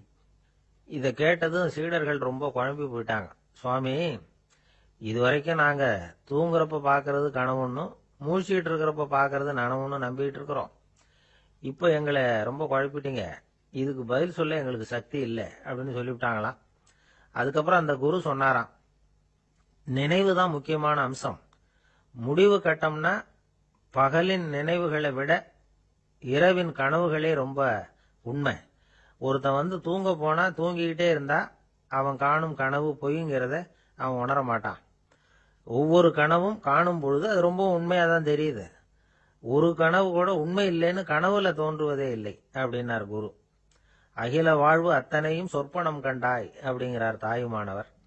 ஆகையினால நம்ம கனவுலேருந்து நாம என்னைக்கு முழிச்சுக்க போறோம் அப்படிங்கிறது தான் ஒரு முக்கியமான கேள்வி. ஒருத்தர் வந்தார், காலில் கட்டோட வந்தார். என்னங்க காலில் கட்டுன்னு.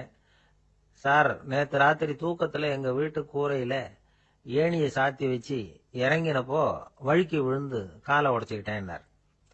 உங்க வீட்டுல தான் ஏணியே கிடையாது சார் அப்படின்னு. உண்மைதான் சார், நான் கீழே விழுந்து முழிச்சுக்கிட்டதுக்கு அப்புறம் தானே ஏணி இல்லைங்கிறது எனக்கு ஞாபகம் வந்தது அப்படின்னார். எனக்கு அதிர்ஷ்டமே இல்லை சார் அப்படின்னார் ஒருத்தர். ஏன் அப்படி சொல்றீங்கன்னு கேட்டோம். வியாபாரம் பண்ணலாம்னு ஒரு கடை வச்சேன். வேண்டிய போட்டவங்க கூட என் கடையில் வந்து எதுவும் வாங்க மாட்டேங்கிறான். எல்லாரும் அடுத்த கடைக்கு தான் போறான் அப்படின்னு சொல்லி ரொம்ப அழுத்துக்கிட்டார். இதுக்கு போய் அதிர்ஷ்டம் இல்லைன்னு சொல்லாதீங்க. வாடிக்கையாளர்களை வந்து கவர்றது எப்படிங்கிறது உங்களுக்கு தெரியல, அதுதான் குறை அப்படின்னும். சார், உங்களுக்கு தெரிஞ்ச அந்த ரகசியத்தை எனக்கும் கொஞ்சம் சொல்லி கொடுங்களேன் அப்படின்னார். சரி, உங்க காதை இப்படி கொடுங்க அப்படின்னு சொல்லி அது சம்பந்தமா பெரிய வல்லுநர்கள் சொல்லி இருக்கிற கருத்துக்களை அவர்கிட்ட சொல்ல ஆரம்பிச்சோம். அதாவது இந்த வாடிக்கையாளர்களை கவர்றதுக்கு வல்லுநர்கள் பல ஆலோசனைகளை ஏற்கனவே சொல்லி வச்சிருக்கிறாங்க. அது சம்பந்தமா அனுபவப்பட்டவங்க, அதை தெரிஞ்சு வச்சுக்கணும். அதாவது கடை வச்சிருக்கிறவங்க எல்லாரும் இதை கொஞ்சம் காதுல வாங்கி வச்சுக்கணும். எதை இப்ப சொல்ல போறத. எப்பவும் பணத்தை சம்பாதிக்கிறதுலயே குறியா இருக்கக்கூடாதான். அதை விட முக்கியமா நீங்க சம்பாதிக்க வேண்டியது வாடிக்கையாளர்களுடைய மன நிறைவு. வர்றவங்க திருப்தியோட போகணும், அது முக்கியம். அதுல கவனமா இருக்கணும். கடைக்கு வர்ற ஒருத்தர் ஏதாவது ஒரு குறை சொல்றாருன்னு வச்சுக்கோங்க, அதை வந்து அலட்சியப்படுத்தக்கூடாது. ரொம்ப அக்கறையோட அதை காது கொடுத்து கேட்கணும். அப்படியா சார், அதை நான் அவசியம் கவனிக்கிறேன் அப்படின்னு சொல்லணும். ஒருத்தர் வரார், சார் நேத்திக்கு உங்க கடையில இதை நான் வாங்கிட்டு போனேன், வீட்டுல இது வேணான்னு சொல்லிவிட்டாங்க, திருப்பி கொடுக்கறதுக்காக தான் வந்திருக்கிறேன் அப்படின்னு சொல்லி திருப்பி கொடுக்கறார். உடனே நீங்க வந்து முகம் சுளிக்க கூடாது, எரிச்சல் படக்கூடாது. வழக்கம் போல நிதானமா முகம் அலர்ச்சியோட அதை திருப்பி வாங்கிக்கணும். இவ்வளவு ரூபாய்க்கு சாமான் வாங்கினா இந்த ஸ்பூன் அன்பளிப்பு, இப்படி ஏதாவது கொடுக்கலாம். பண்டிகை காலங்கள்லயும் பொருள்கள் வாங்குறவங்களுக்கு இப்படி ஏதாவது பொருத்தமா ஒரு அன்பளிப்பு கொடுக்கலாம். நீங்க கொடுக்கறது ஒரு சர்வசாதாரணமான பொருளா இருந்தா கூட அது வாங்குற ஒரு மனசுல ஒரு மகிழ்ச்சியை ஏற்படுத்தும். எதுவும் உங்களால கொடுக்க முடியலன்னா உங்க முகம் நிறைஞ்ச சிரிப்பையாவது கொடுங்க, அது போதும். உங்க கடையில் இல்லாத ஒரு பொருளை வாடிக்கையாளர் வந்து கேட்கிறார், உடனே இல்லைன்னு முகத்தில் அடிச்சது மாதிரி சொல்லிடக்கூடாது. கொஞ்சம் உட்காருங்க சார் அப்படின்னு சொல்லி உங்க பணியாளர் யாரையாவது அனுப்பி வெளியில இருந்து வாங்கிட்டு வர சொல்லி அவர்கிட்ட கொடுக்கலாம். சில பேர் உங்க கடைக்கு வரும்பொழுது அவங்க வீட்டு குழந்தைகளையும் கூப்பிட்டுக்கிட்டு வர்றாங்கன்னு வைங்க. நீங்க என்ன செய்யணும்னா அந்த குழந்தைகளை முதல்ல கவனிக்கணும். அது கண்ணத்தை கிள்ளணும், அதுகிட்ட விளையாடணும், அதுக்கு ஏதாவது மிட்டாய் பிஸ்கட் எதையாவது கொடுத்து அது கவனத்தை கவரணும். அதுக்கப்புறம் பெரியவங்களை கவனிக்கலாம். உங்க கடையில வேலை செய்யற பணியாளர்கள் சுத்தமா இருக்கணும், சிரிச்ச முகம், சுறுசுறுப்பு, இது ரெண்டும் அவங்களுக்கு தேவை. அழுது வடிஞ்சிட்டு இருக்கக்கூடாது. அப்புறம் இன்னொரு விஷயம், அதிகமா பொருள் வாங்குற ஒருத்தர்கிட்ட அதிக மரியாதையாகவும் குறைச்சலா பொருள் வாங்குறவர்கிட்ட வேற விதமாகவும் நடந்துக்க கூடாது. எல்லாருக்கிட்டையும் சமமா நடந்துக்கணும். 5 ரூபாய்க்கு வாங்கினாலும் சரி, 500 ரூபாய்க்கு வாங்கினாலும் சரி, அவங்க கிட்ட நீங்க காட்டுற மரியாதையில வித்தியாசம் இருக்கக்கூடாது. எல்லாத்துக்கும் மேல உங்க கடையில ஒரு பொருள் வாங்கினா அது உண்மையானதா இருக்கும், தரமுள்ளதா இருக்கும் அப்படிங்கிற நினைப்பு ஜனங்களுக்கு வரணும். அதனால தரமான பொருளையே நீங்க வந்து உங்க கடையில வச்சிருக்கணும். இது வரைக்கும் நான் சொன்னதையெல்லாம் கவனத்துல வச்சுக்கிட்டு நீங்க கடையை ஆரம்பிச்சீங்கன்னா வியாபாரம் பிச்சுக்கிட்டு போகும். அப்படி போகலன்னா அதுக்கப்புறம் கேளுங்க. ஏன்னா இந்த யோசனைகள்லாம் அனுபவப்பட்டவங்க சொல்லி இருக்கிற யோசனைகள். இந்த யோசனைகள்ல நீங்க எச்சரிக்கையா இருக்க வேண்டிய ஒரு விஷயம் உண்டு. அது என்னங்கிறதையும் தெரிஞ்சு வச்சுக்கிறது நல்லது. என்னுடைய நண்பர் ஒருத்தர் வந்தார். சார், உங்க யோசனையை கேட்டதுனால நான் ஒரு அறை வாங்கினதுதான் மிச்சம்னார். என்ன ஆச்சுன்னு கேட்டேன். எங்க கடைக்கு ஒரு பெரிய அம்மா குழந்தைய தூக்கிட்டு வந்தாங்க சார். உங்க யோசனைப்படி அந்த குழந்தையோட கண்ணத்தை கிள்ளணும்னு முயற்சி பண்ணினேன். திடீர்னு அந்த நேரம் பார்த்து அந்த குழந்தை தலையை குனிஞ்சுக்கிட்டுது. என் கை வந்து குழந்தையோட கண்ணத்துக்கு பதிலா அதை தூக்கிட்டு வந்தவங்க கண்ணத்தை கிள்ளிவிட்டுது. அதுதான் அப்படி ஆயிட்டுது அப்படின்னார் கண்ணத்தை தடவிக்கிட்டே. ஒரு நண்பர் சினிமா படம் தயாரிக்கிறவர், அவர்கிட்ட ஒரு நாள் பேசிக்கிட்டு இருந்தேன். அது எப்படி சார், நீங்க எடுக்கிற எந்த படமும் கையை கடிக்காத அளவுக்கு எடுத்துடுறீங்களே, அது எப்படின்னு கேட்டேன். அது ஒன்றும் பெரிய விஷயம் இல்லை சார். பெண்களுக்குன்னு சில உருக்கமான காட்சிகள், இளைஞர்களுக்குன்னு சில நடனங்கள், அடிதடி காட்சிகள், அப்புறம் வயசானவங்களுக்குன்னு சில ஆன்மீக காட்சிகள், சின்ன பிள்ளைங்களுக்கு சிரிப்பு, இப்படி எல்லாமும் சேர்த்து நான் படம் எடுக்கிறேன். மசாலா படம்னு பேரு.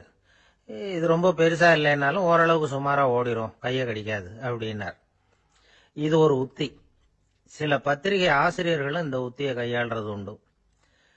இந்த உத்திக்கு பார்னம் உத்தி அப்படின்னு பேரு. பார்னம் எஃபெக்ட் அப்படின்னு சொல்லுவாங்க.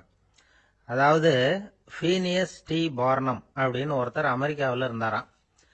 அதாவது 19ஆம் நூற்றாண்டுல அமெரிக்காவில் கொடிகட்டி பறந்த ஒரு சர்க்கஸ் நிறுவனத்தின் அதிபர் அவர். இந்த உலகத்துல ஒவ்வொரு நிமிஷமும் ஒரு ஏமாளி பறந்துகிட்டே இருக்கிறான் அப்படிங்கிறது அவருடைய சித்தாந்தம். ஒவ்வொருத்தரையும் திருப்திப்படுத்துற அளவுக்கு அம்சங்களை கொஞ்சம் கொஞ்சமா கலந்து கேளிக்கை நிகழ்ச்சிகளை நடத்தினதுதான் அவருடைய மகத்தான வெற்றிக்கு காரணம். அதனால அந்த உத்தியை யாரு கடைபிடிச்சாலும் சரி, அதுக்கு பார்னம் உத்தி அப்படின்னு பேர் வந்துட்டுது. ஜோசியம் சொல்றவங்களுக்கும் இந்த உத்தி தான் கை கொடுக்குது. ஒரு விஷயத்த ஒருத்தருடைய கோள் நிலைகள் அல்லது கையெழுத்து நிரூபிக்கிறதாக அவர்கிட்ட சொன்னா அதை அவர் நம்பிவிடுவார். ஆனா அந்த விஷயம் நல்லதா இருக்கணும், நேர்மையானதா இருக்கணும், அதாவது பாசிட்டிவா இருக்கணும். 8ஆம் இடத்துல குரு, 9ஆம் இடத்துல சனி, நீங்க ஒரு பெரிய மேதை தான் அப்படின்னு சொல்லுவாங்க. கேட்கறவங்களுக்கு அதை மறுக்கிறதுக்கு மனசு வராது. அப்படி சொல்லும் பொழுது கூடவே என்ன கொஞ்சம் முன்கோபம் அதிகமா இருக்கும், இருந்தாலும் அது உடனே மறைஞ்சிரும் அப்படின்னு சில அற்ப விஷயங்களையும் சொன்னாலும் அதையும் சரிதான்னு சொல்லி ஒத்துக்குவாங்க. ஆளுமையை எடை போடுகிற ஒரு நிறுவப்பட்ட உத்தியின் மூலமாக தன்னுடைய குணாதிசயங்கள் கண்டுபிடிக்கப்பட்டதாக அவர் நம்புறது தான் இதுக்கு காரணம். இந்த மாசம் பணத்தட்டுப்பாடு கொஞ்சம் இருக்கும், உடம்புல ஏதாவது கொஞ்சம் அசௌகரியம் இருக்கும், வீட்டுக்குள்ள லேசா மனஸ்தாபம் வரலாம், இது மாதிரி பொதுப்படையா சிலதை சொன்னாலே போதும், மக்களை நம்ப வச்சுடலாம். இதெல்லாம் நமக்கு மட்டும்தான் ஏற்படுது அப்படின்னு சொல்லி அவங்க நினைக்கிறது தான் காரணம். இதுதான் பாரணம் உத்திங்கிறது. மனிதர்கள் பாராட்டுகளை விரும்புறதும் விமர்சனங்களை வெறுக்கிறதும் பாரணம் உத்தியின் அடுத்த கூறு. அதனால ஒருத்தருக்கு ஜோசியம் சொன்னாலும் சரி, அவருடைய ஆளுமையை மதிப்பிடுறதாக இருந்தாலும் சரி, அவரை புகழற மாதிரி இருந்தாலும் சரி, அப்படி இருந்தாதான் அது சரியா இருக்கும். சாதகமான விஷயங்களை அதிகமாகவும் பாதகமான விஷயங்களை நாசூக்காவும் சொன்னா மக்கள் அதை நம்பிடுவாங்க. ஒருத்தரை கருமின்னு சொன்னா ஏத்துக்க மாட்டார். அதையே கொஞ்சம் மாத்தி நீங்க கொஞ்சம் சிக்கனமான ஆசாமி அப்படின்னு சொன்னா நீங்க சொல்றது சரிதான் சார் அப்படிம்பார். நீங்க பெரிய செலவாளி தான், இருந்தாலும் நல்ல விஷயங்களுக்கு தான் செலவழிப்பீங்க அப்படின்னு சொல்லணும். இப்படி இந்த பாரணம் உத்தியை கடைபிடிச்சு இன்னைக்கு வெற்றிகரமா காலம் தள்ளுறவங்க நிறைய பேர் இருக்கிறாங்க. இந்த உலகத்துல ஒவ்வொரு நிமிஷமும் ஒரு ஏமாளி பறந்துகிட்டே இருக்கிறான் அப்படிங்கிறது தான் ஃபீனியஸ் பார்னம் அவர்களுடைய நம்பிக்கை. அதை விட அடுத்தவங்களை ஏமாளியா நினைக்கிற மனுஷர்கள் தான் இன்னைக்கு உலகத்துல ரொம்ப அதிகம். ஒருத்தர் தன்னுடைய மேல் அதிகாரிகிட்ட போய், ஐயா ஒரு நாள் லீவு வேணும், என் தங்கச்சிக்கு கல்யாணம் அப்படின்னார். அவரு பார்த்தார், ஒரு 10 நிமிஷம் வெளியில இருங்கன்னார். 10 நிமிஷம் கழிச்சு கூப்பிட்டார். இத பாருங்க, நீங்க சொல்றது பொய்.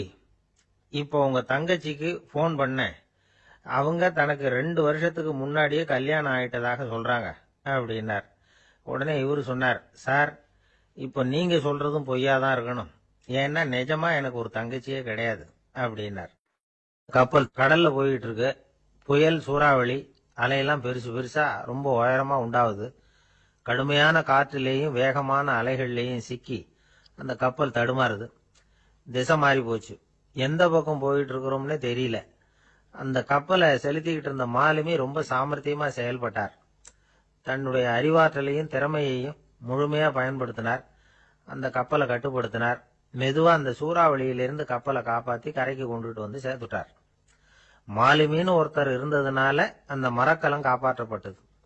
மாலுமின்னு ஒருத்தர் இல்லைன்னு வச்சுக்குங்க, அந்த கப்பலோட கதி என்னவா இருக்கும் யோசிச்சு பாருங்க. ஒரு கோபக்காரனுடைய நிலைமையும் அப்படித்தானா. கோபக்காரன்கிறவன் ஒரு மாலுமி இல்லாத மரக்கலம் அப்படிங்கிறார் நபிகள் நாயகம். கொந்தளிக்கிற கடல்ல கொடுமையான அலைகளின் உச்சியில அல்லல் படுகிற மரக்கலத்தை விட மோசமானது கோபக்காரனின் நிலைமை அப்படிங்கிறது அவருடைய கருத்து. அது மாதிரி இதுன்னு சொல்லல, அதை விட மோசம் இது அப்படிங்கிறார். ஏன் தெரியுமா? ஒரு கப்பல் கடல்ல தடுமாறினா அதை சரிப்படுத்த மாலுமி இருக்கிறார். அவர் தன்னுடைய சாமர்த்தியத்தினால அதை கட்டுப்படுத்தி சரியான வழிக்கு கொண்டுட்டு வந்துருவார். ஆனா கோபக்காரனுடைய நிலைமை அப்படி இல்லை அப்படிங்கிறார் நபிகள் நாயகம். மனித மனம் ஒரு மரக்கலம், அறிவு அதுல இருக்கிற மாலுமி. மாலுமி மரக்கலத்தை செலுத்துறான். அவனுக்கு கட்டுப்பட்டு அது ஓடுது. ஆனா கோபக்காரன்கிற மனுஷங்கிட்ட அறிவுங்கிற மாலுமி சரியா வேலை செய்ய மாட்டான். ஏன்னா கோபம் அந்த மாலுமியின் கண்களை அவிச்சிரும், காதுகளை கேட்காம பண்ணிவிடும். கண்ணையும் காதையும் மூடிவிட்டு கப்பலை ஓட்டுனா எப்படி ஓட்டுறது? அதனால கோபக்காரன் மாலுமி இல்லாத மரக்கலம். இடி மின்னல்ல மாட்டிக்கிட்டு கஷ்டப்படுற கப்பல் மாதிரி கஷ்டப்படுறான். பெரியவங்கள்லாம் என்ன சொல்றாங்க? உனக்கு கெடுதல் பண்ணவனுக்கும் நீ நன்மையை செய், எவருடைய விருப்பு வெறுப்பையும் பொருட்படுத்தாதே. பரம எதிரிக்கும் நீ நன்மை செய்ய ஆரம்பிச்சா உன்னுடைய தூய நிலையை பார்த்துட்டு அவனும் உனக்கு நெருக்கமான நண்பனா ஆயிடுவான். இதுதான் பெரியவங்க நமக்கு சொல்லி இருக்கிறது. புனித குர்ஆன் சொல்றது என்ன?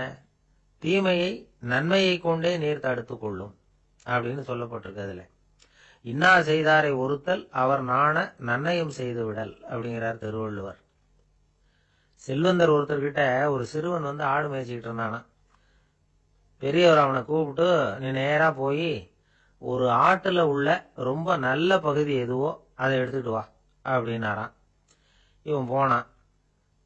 ஒரு ஆட்டு உடம்புல இருந்த நாக்கு, இருதயம், இது ரெண்டையும் எடுத்துட்டு கொடுத்தானான். பெரியவர் வாங்கி பார்த்தார். அதுக்கப்புறம் இப்ப நீ போய் இன்னொரு ஆட்டுல இருக்கிற ரொம்ப கெட்ட பகுதி எதுவோ அதை எடுத்துட்டு வா அப்படின்னாராம். இவன் போய் எடுத்துட்டு வந்தான். அவன் கையில இருந்தது மறுபடியும் அதே மாதிரி நாக்கு, இருதயம், இது ரெண்டும் தான். என்னது இப்பவும் அதையே கொண்டுட்டு வந்திருக்கிற அப்படின்னாராம் பெரியவர். இவன் சொன்னானா, ஒரு உடம்புல உள்ள ரொம்ப நல்ல பொருளும் இதுதான், ரொம்ப கெட்ட பொருளும் இதுதான் அப்படின்னானா. இளம் வயசுல இப்படி பதில் சொன்னவர் தான் பேரறிஞர் லுக்மானுல் ஹக்கீம் அவர்கள். கோபப்படாம இருந்தா இது ரெண்டும் நல்லா வேலை செய்யும், கோபப்பட்டா இது ரெண்டும் மோசமா வேலை செய்யும். அதை புரிஞ்சுக்கிறதுக்காகத்தான் இன்னைக்கு இந்த தகவல். கோபம் வந்துட்டா நாம என்ன செய்யறோங்கிறது நமக்கே தெரியாது. ஒருத்தர் டாக்டர் கிட்ட போனார் அவசரமா. டாக்டர், எனக்கு இப்ப கடுமையான கோப வெறி, எனக்கு கண்ணு மண்ணு ஒன்னும் புரியல, உடனடியாக அதை கட்டுப்படுத்தணும், உடனே இதுக்கு ஏதாவது ஒரு மாத்திரை கொடுங்க பிளீஸ் அப்படின்னார். அந்த டாக்டரும் உடனே ஒரு மாத்திரையை கொடுத்து, இதை உடனே போடுங்க, நான் தண்ணி கொண்டுட்டு வரேன்னு உள்ள போனார். தண்ணியோட திரும்பி வந்தார். இவரு சொன்னாரு, டாக்டர், நீங்க கொடுத்த மாத்திரை ரொம்ப பெருசா இருந்தது, இருந்தாலும் கஷ்டப்பட்டு முழுங்கிட்டேன்னார். டாக்டர் சந்தேகத்தோட மேசையை பாக்குறார். பார்த்தா மாத்திரை அங்கேயே இருக்குது, பேப்பர் வெயிட்ட காணல. சில பேர் ஆளை பார்த்தா 60 வயசு மாதிரி தோணும், உண்மையான வயசு என்னன்னு பார்த்தா 40 அல்லது 45. சில பேரை பார்க்கறதுக்கு 45 மாதிரி தெரியும், உண்மையிலேயே 65 தாண்டி இருப்பாங்க. ஒரு மனிதனுக்கு 2 வகையான வயது உண்டுங்கிறார் ஓஷோ. அதாவது உடம்புக்குன்னு ஒரு வயசு, மனசுக்குன்னு ஒரு வயசு. முதல் உலக மகாயுத்தம் நடந்தது இல்லையா, அது முடிஞ்சதுக்கு அப்புறம் முதல் தடவையா மனிதனின் மூளை வளர்ச்சியை பத்தி மனநல வைத்தியர்கள் ஒரு கணக்கெடுப்பு சோதனை நடத்தினாங்களாம். அது வரைக்கும் மனிதனுக்கு 2 வகையான வயது உண்டுன்னு யாரும் சிந்திச்சதே இல்லையா. அந்த உலக மகாயுத்தம் முடிஞ்சதுக்கு அப்புறம் மனிதனுடைய சராசரி மனதின் வயதை கணக்கிட்டு பார்க்கும் பொழுது அவங்களுக்குலாம் ரொம்ப அதிர்ச்சியா இருந்துதான். ஏன்னா அது ரொம்ப பின்தங்கிய நிலையில இருந்திருக்கு, வளர்ச்சி அடையாத நிலையில இருந்திருக்கு. அவங்க கண்டுபிடிச்ச பிரகாரம் அப்போ மனசோட சராசரி வயசு என்ன தெரியுமா? 14. அப்படின்னா பாத்துங்க, உடல் ரீதியா ஒருத்தரோட வயசு 70 கூட இருக்கலாம், ஆனா மனசோட வயசு 14 தான். இதுக்கு நேர்மாறா அமைஞ்சு போச்சுன்னு வச்சுங்க. அதாவது ஒருத்தருக்கு உண்மையிலேயே 14 வயசு, அதாவது உடலோட வயசு 14, அவரோட மனசின் வயசு 70ன்னு வச்சுக்கோங்க. இப்படி அமைஞ்சுட்டுதுன்னா அவர் சீக்கிரம் ஞானத்தன்மை அடைஞ்சிருவார் அப்படின்னு அர்த்தம். இப்ப நமக்கெல்லாம் உடம்போட வயசு மனசோட வயசு ரெண்டும் ஒன்னா இருந்துட்டா அதுவே போதும், அதுவே பெரிய விஷயம். இப்ப எமர்சன் கிட்ட போய் ஒருத்தர் கேட்டாராம், உங்க வயசு என்ன அப்படின்னு. அவர் உடனே பதில் சொல்லியிருக்கார், 360 வருஷம் அப்படின்னாராம். கேட்டவர் குழம்பி போயிட்டார். அவர் என்ன சொல்றாரு, 360 வயசா? என்ன நம்ம காதல தான் சரியா விழலையா? எமர்சன் எப்பவும் உண்மையை பேசுற ஒரு சிறந்த அறிவாளி, அவர் இப்படிலாம் பொய் சொல்ல மாட்டாரே அப்படின்னு ஒரு யோசனை பண்ணிக்கிட்டே இவர் மறுபடியும் அவர் கிட்ட போனாராம். ஐயா, நீங்க சொன்னது சரியா என் காதல விழல, அதனால மறுபடியும் கேட்கிறேன், உங்க வயசு என்ன அப்படின்னாராம். எமர்சன் மறுபடியும் சொல்லியிருக்கிறார் 360 வருஷம்னு. வந்தவருக்கு உண்மையிலேயே அதிர்ச்சியா போட்டுது. அதுக்கப்புறம் மெதுவா ஆரம்பிச்சாராம், ஐயா, நீங்க சொல்றதை என்னால ஏத்துக்க முடியாது. எப்படி பார்த்தாலும் இப்போ உங்களுக்கு வயசு ஒரு 60க்கு மேல இருக்காதுன்னு நினைக்கிறேன். அப்படின்னாராம். நீங்கள் சொல்கிறது சரிதான், அது என் உடம்போட வயசுன்னாராம் எமர்சன். அப்படின்னா ஏற்கனவே நீங்கள் சொன்னது அப்படின்னு கேட்டிருக்காரு, அது என் மனசோட வயசு அப்படின்னாராம். நம்மளை பொறுத்த வரைக்கும் அறிவு தூசு படிஞ்சிருக்கு, அது மாதிரியே அன்பும் மாசுபட்டிருக்கு. இது ரெண்டையும் சுத்தம் பண்ண வேண்டியிருக்குது. அப்போ தான் நாம் சரியான வயசில் வாழ முடியும். ஒரு ஆசாமி இருக்கிறார், அவருக்கு உடம்போட வயசு அதிகம், மனசோட வயசு ரொம்ப குறைச்சல், குழந்தை மாதிரி. அவர் ஒரு ஆஸ்பத்திரியில் படுத்திருக்கிறார். நர்சம்மா எல்லாருக்கும் மருந்து கொடுத்துட்டு போகிறாங்க. கொஞ்ச நேரம் கழித்து திரும்பி வந்தாங்க. அப்போ இவர் அந்த அம்மாவை கூப்பிட்டு சொல்கிறார், இதை பாருங்கள் சிஸ்டர், நீங்கள் எல்லாருக்கும் சின்ன சின்ன மாத்திரையாக கொடுத்துட்டு எனக்கு மட்டும் நீளமான மாத்திரையாக கொடுத்துட்டீங்க. முழுங்கிறதுக்கு ரொம்ப கஷ்டமாக போச்சு. இனிமேல் எனக்கு சின்ன மாத்திரையாக கொடுங்க சிஸ்டர் அப்படின்னாராம். அந்த அம்மா உடனே அதிர்ச்சி ஆகி தலையில் அடிச்சுக்கிட்டாங்களாம். நான் கஷ்டப்பட்டு மாத்திரை முழுங்கினத்துக்கு நீங்கள் ஏமா தலையில் தட்டிக்கிறீங்க அப்படின்னு கேட்டிருக்காரு இவர். இதுக்கு அவங்க சொல்லியிருக்கிறாங்க, நான் உங்களுக்கு கொடுத்துட்டு போனது மாத்திரை இல்லைங்க, அது தெர்மாமீட்டர் அப்படின்னாங்களாம். நாட்டில் நல்லவங்க ஒருத்தர் 2 பேர் இருக்கிறதுனால தாங்க மழையே பெய்யுது அப்படின்னு சொல்றது உண்டு. நல்லார் ஒருவர் உளரேல் அவர் பொருட்டு எல்லாருக்கும் பெய்யும் மழை. சில சமயம் ரொம்ப பேர் திடீர்னு நல்லவங்களா ஆயிடுவாங்க போல இருக்கு. அதனால தான் விடாம பேய் மழையா கொட்டி தீர்த்து விடுது. எல்லாரும் நல்லவங்களாயிட்டா உலகமே தாங்காது போல இருக்க. அப்பப்போ ஒருத்தர் 2 பேர் நல்லவங்களாகணும், அப்போதான் சீரா மழை பெய்யும். மாசத்துக்கு 3 பேர் நல்லவங்களானா மாதம் மும்மாரி பொழியும். இதெல்லாம் வேடிக்கை பேச்சு. இப்போ இதெல்லாம் ஒரு பக்கம் இருக்கட்டும், இப்போ விஷயத்துக்கு வருவோம். ஒரு கும்பல்ல நல்லவன் யாரு அப்படிங்கிறத எப்படி கண்டுபிடிக்கிறது? இதுக்கு ஒரு வேடிக்கை கதை உண்டு. என்னுடைய நண்பர் ஒருத்தருக்கு அவங்க பாட்டியம்மா சொன்ன கதையா இது. அது என்ன கதைன்னா, ஒரு ஊர்ல ஒரு சமயம் பலமான மழை பெய்ய ஆரம்பிச்சுட்டு தான். இடி மின்னல் ரொம்ப கடுமையா இருந்திருக்குது. ஆரம்பிச்ச மழை வர வர கடுமையா ஆகிட்டு இருக்குதே தவிர நிக்கிற பாடா தெரியல. ஊர் ஜனங்கள்லாம் பார்த்தாங்க. இதுக்கு மேலேயும் வீட்டுக்குள்ள இருந்தா ஆபத்துங்கிறத புரிஞ்சுக்கிட்டாங்க. ஏன்னா வீடெல்லாம் இடிஞ்சு விழுந்துருமோங்கிற பயம். உடனே எல்லாரும் புறப்பட்டு ஊருக்கு பொதுவா இருந்த ஒரு மண்டபத்துல போய் தங்கிக்கிட்டாங்க. மின்னல் கடுமையா இருந்தது, இடி எந்த நேரத்திலையும் விழலாம்ங்கிற நிலைமை. எப்போ விழலாம்னு பார்த்துக்கிட்டு இருக்குது. அந்த மண்டபத்துல இருந்த ஜனங்கள் மனசுக்குள்ள ஒரு பயம், நம்ம கூட்டத்துல யாராவது ஒரு கெட்டவன் பாவம் பண்ணவன் இருந்தா கூட இடி இந்த மண்டபத்துல விழுந்துரும், அது எல்லாருக்கும் ஆபத்து அப்படின்னு நினைச்சாங்க. சரி, இதுக்கு என்ன பண்ணலாம் அப்படின்னு யோசனை பண்ணாங்க. அந்த கூட்டத்துல ஒரு பெரியவர் இருந்தார். அவரு ஒரு யோசனை சொன்னார். இதோ பாருங்க, அதுக்கு ஒரு வழி இருக்கு. அதோ எதிர்த்தாப்புல கொஞ்சம் தூரத்துல ஒரு உயரமா மரம் ஒண்ணு இருக்கு பாருங்க. பொதுவா இடி சுலபமா விழறது அது மாதிரி உயரமான மரத்துல தான். நம்ம கூட்டத்துல இருக்கிறவங்க எல்லாரும் ஒவ்வொருத்தரா போய் அந்த மரத்தை தொட்டு விட்டு திரும்பி வந்துடணும். நம்மள பாவம் பண்ணவன் யாரோ அவன் அந்த மரத்தை தொடுற சமயத்துல இடி விழுந்துரும், அவன் மட்டும் போயிடுவான், மண்டபத்துல இருக்கிற நாமெல்லாம் பொழைச்சிக்கலாம் அப்படின்னு ஐடியா கொடுத்தாரு அந்த பெரியவர். இது நல்ல யோசனையா பட்டது. எல்லாரும் ஒத்துக்கிட்டாங்க. ஒவ்வொருத்தரா போய் அந்த மரத்தை தொட்டு விட்டு திரும்பி வந்தாங்க. இடி எதுவும் விழல. இன்னமும் பாவம் பண்ண ஆசாமி அதை போய் தொடல போல இருக்கு அப்படின்னு நினைச்சுக்கிட்டாங்க. ஒவ்வொருத்தரா போறாங்க, எல்லாரும் போய் தொட்டு விட்டு வந்தாச்சு. இன்னும் ஒரே ஒரு ஆசாமி தான் பாக்கி. கடைசியா இருந்த அந்த ஆள் பயந்துட்டான். இது வரைக்கும் இடி விழலைன்னா இப்ப என்ன அர்த்தம்? இப்ப நாம தான் பாக்கி, நாம தான் தப்பு பண்ண ஆள் போல இருக்கு அப்படின்னு நினைச்சுட்டான். அதனால துணிச்சலா போய் தொடறதுக்கு பயந்தான், தயங்கிக்கிட்டே இருந்தான். இருந்தாலும் மற்றவங்க எல்லாம் சும்மா இருப்பாங்களா? கட்டாயப்படுத்தி கழுத்தை பிடிச்சி தள்ளாத குறையா அவனை தள்ளி விட்டாங்க, போய் தொட்டுட்டு வாடான்னு. அவன் நடுங்கிட்டே போய் அந்த மரத்தை தொட்டான். அதே வினாடி ஒரு பயங்கரமான மின்னல் இடி விழுந்துட்டுது. எங்க விழுந்தது தெரியுமா? அந்த ஆள் மேல இல்ல, மண்டபத்துல விழுந்தது. மண்டபத்துல இருந்தவங்க பூரா காலி. அந்த ஒரு ஆள் மட்டும் புழைச்சிக்கிட்டான். இந்த ஒரு ஆளை காப்பாத்துறதுக்காக தான் இடி மண்டபத்துல விழாம இருந்திருக்குது. இதுதான் கதை. அதனால நல்லவங்க எப்படியும் தப்பிச்சு